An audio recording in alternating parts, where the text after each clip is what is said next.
All right, boys, I think we're on the right track. I've got it all put back together. Let's just get this thing started now. Let it run and warm up, and then we're gonna compression test it again, see what our numbers look like. Get it warmed up, and then we're gonna test the numbers again and see what the difference is between cold numbers and warm numbers. Hopefully we'll see a bump between 10 and 20 PSI per cylinder. Hopefully for real this time. All right, let's take a peek under the hood. We're just gonna wait for that to warm up here. I mean, you guys already know, we're just gonna wait for our temperature gauge to move up on this bad boy here. All right, boys, so here's what we're looking at with our engine warmed up. Look at that, popped it up, plus 120. We've got all the spark plugs out, and we've got the throttle open at wide open throttle, and that gives us an over 120.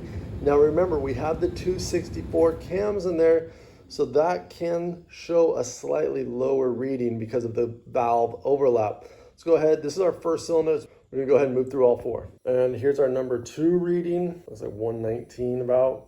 All right, this is cylinder number 3 coming in right at 120 straight up. All right, and shocker, this one came in right about the same.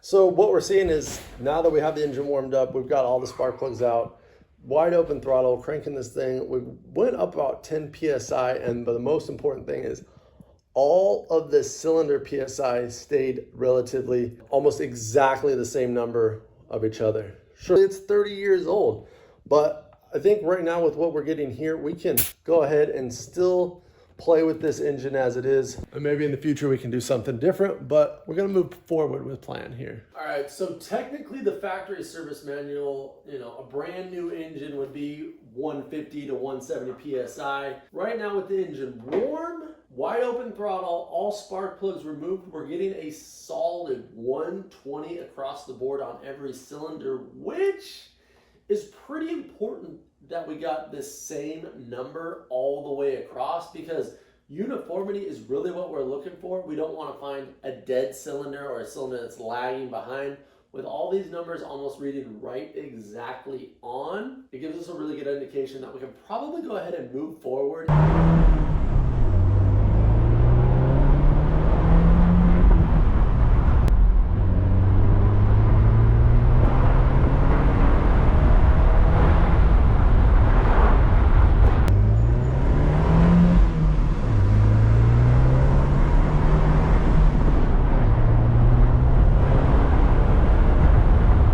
All right, guys, so back on our compression test here, I actually reached out to Enjuku Racing because I just ordered a ton of stuff. I wanted to run those compression numbers by them, and I also wanted to ask them about the valve overlap with the cams, and they did confirm what we were thinking.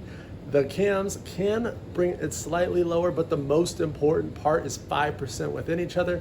And we hit 120 on every single cylinder across the board. So here is a look at some of the stuff that we got. We're kind of gonna finish up our stage 1 mod. So, if you watch the channel, we're missing an air filter here. We got an air filter, but not only did we get the air filter, I'm replacing this entire unit because it's older. There's new technology that's come out that makes it more efficient. This is actually a Q45 map off of the V8. We've got a Z32 map, which is actually better. We're gonna be switching that. So we are using an ISR performance. This plug here, it's nice that they just make this stuff. That is nice that this stuff is made so we can actually, we're gonna be upgrading our injectors here. There was one cool little part, I don't know what I wanted to point out that like every 240 needs, but this is the other part of the intake ISR. We've got ourselves some new spark plugs here, which we'll go over all this stuff in the future if you need a deep dive, if there's not a million videos on it already. But that's kind of what's happening behind the scenes here at the garage at the Nightshift. We're gonna kind of finish up our stage 1, and to do that we actually are going complete engine management. Here is our ECU. We're actually going to be sending this off for a ROM tune. Now, beforehand, I had used these ancient Super AFC, and this is actually my boost controller. That's what we were using. They're cool. They look cool. We'll continue to have them in the car to monitor, and just because they look cool. But for tuning aspect, I feel better. We're just going to go ahead and get this ROM tune flashed. That's why we ordered all the stuff that we ordered. And so I'm going to be sending this off today. I just pulled that out. This would be a good spot to end our video with future mods that are coming. We'll send that to Injuku, box of parts. We've also got some other stuff, so stay tuned. If you love the 240, subscribe to that for the build here, for whatever we're doing. I'm just trying to get the car usable again after sitting. It's basically been abandoned. Get it back to usable. And then see you on the next one. Marketplace Madness. If you like to do window shopping, do that on the channel. We've got our JDM discussion days Saturday morning. And then every once in a while, we take a look at what's going on in 240. Peace out. That's it for this one, but don't worry, we're going to keep this 240 project rolling. If you want to see more, check out right over here. And if you want to subscribe so you don't miss out, check out right here. And this video over here is my favorite, so don't miss out. I see you over there.